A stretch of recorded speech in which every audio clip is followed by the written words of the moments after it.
The following message is from America First Policies. She's a counterterrorism expert. She's an overseas operative.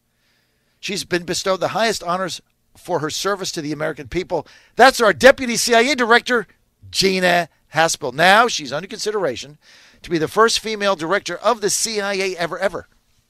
That's big. America First means ensuring our intelligence agencies have the best information and the best people to take the fight right to our nation's enemies.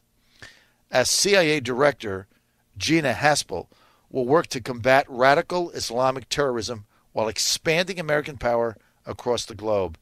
But despite strong bipartisan support from the intelligence community, liberals in the U.S. Senate are opposing her. They're putting politics before our national security. Now, the American people deserve a fighter like Gina Haspel. So it's time for every patriot to take a stand. Call your senators today, 202-224-3121, 202-224-3121, and tell them to support Gina Haspel as CIA Director. To learn more about America First Policies, please visit americafirstpolicies.org. That's americafirstpolicies.org. We'd appreciate it. This message paid for and authorized by America First Policies Incorporated. All right, joining us now, without further ado, she's kind of gotten the runaround this morning from the John Frederick Show. We booked her like 7 different times over 5 days, and I kept screwing it up. That's why I've hired an assistant to help me. That's right, because we can't figure all this out. Senior Policy Advisor for America First Policies and the author of one of the greatest exposés written of all time called License to Lie by Sidney Powell. You can get it on Amazon or in any bookstore, Sidney Powell, or you can just go to license2lie.com and get it right there. But you got to buy it and read it. 2 books you got to read. That's one of them. License to Lie, Sidney Powell. She's with us now. Sidney, sorry we gave you the runaround today. Good morning, John. No problem. And you can't get License to Lie in a bookstore. They won't carry it. You've got to order it, preferably from me at license2lie.com. I'm not even sure I'm going to keep doing business with Amazon. They've been an absolute nightmare to deal with as a third-party vendor. Why? Well, for one thing, they tell people my book is sold out when it's sitting there. They have taken my books and sold them themselves on Amazon.com, and then it's very difficult to get them to pay me for them. They just disappear from the warehouse. They show up as being sold as Amazon.com, and then I have to go through a lengthy process and prove that I sent the books and all that. And they put up error messages on big sale days when I've gotten a lot of media. It's been very interesting, and I haven't been able to get anybody's attention there to try to straighten it out. I wonder if they don't do the same thing Twitter does in terms of the equivalent of shadow banning or whatever. I think you're being shadow banned. I think I am too. So, look, for all of our listeners, do me a favor. Go to license2lie.com. License2lie.com. This is a book you have to read. And it's one of those things, just buy the book. And I guarantee it, you're going to get, you say, oh, this is a big book. You're going to read the preface. You're going to get a cup of coffee. You're going to read the first 15 pages, and you're not going to put it down. Same thing happened to me.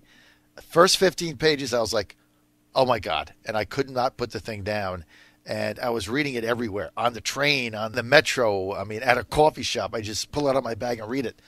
Last book I did that was Jim Bouton's Ball 4 when I was like 15 years old. So you got to read this book, License to Lie. Sidney, oh my goodness, now Mueller says he's going to subpoena the president. It could go to the Supreme Court. These questions get leaked. None of them have anything to do with Russian collusion. They're spending $1 million a week. They're out of control. What's the deal? Yeah, I don't think those questions are real. I think they were either generated to test the leak and the gullibility of the Washington Post and the New York Times and their failure to fact-check anything, or, just speculative questions. But Mueller only leaks things to damage people, such as he's done a huge leak campaign against Paul Manafort that started in October 2016. Manafort's lawyers have just filed a a brilliant motion seeking to hold the special counsel accountable for all the leaks because it violates Manafort's Fifth and Sixth Amendment rights to a fair trial and due process. But those leaks, those aren't the real questions that Mueller's going to have for the president. So who leaked And the them? subpoena thing is typical. I mean, that's standard operating procedure. That's the only leverage he has. So I'm not surprised that they have raised the specter of trying to subpoena him in front of a grand jury. So, Sidney, who do you think leaked these bogus questions?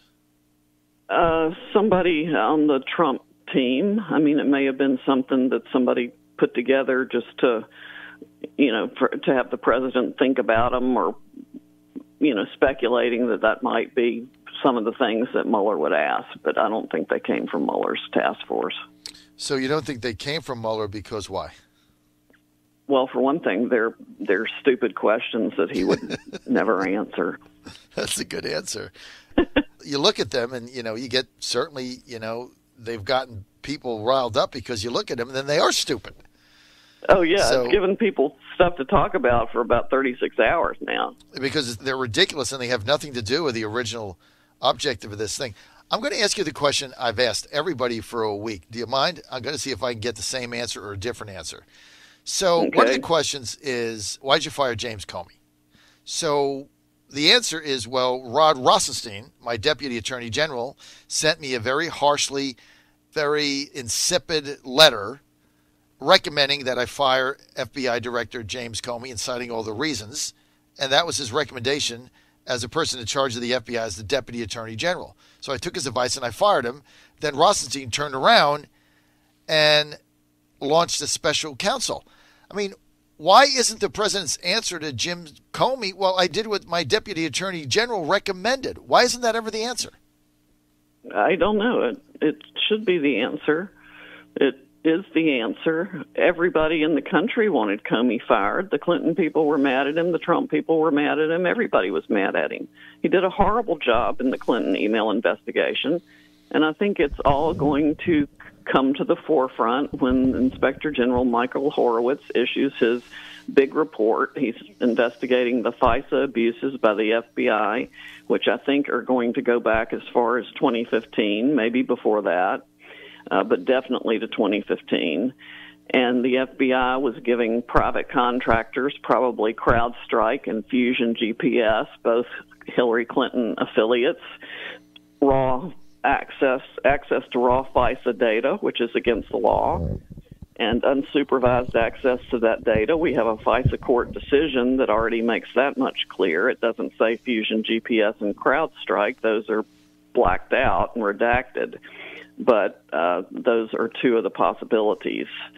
And, of course, we know that Fusion GPS, Nellie Orr, was running a back channel with Christopher Steele and her husband Bruce Orr at the Department of Justice, and he was running the back channel to the FBI even after Christopher Steele was fired from the FBI before the FISA warrant was obtained and before or after Carter Page had left the Trump campaign.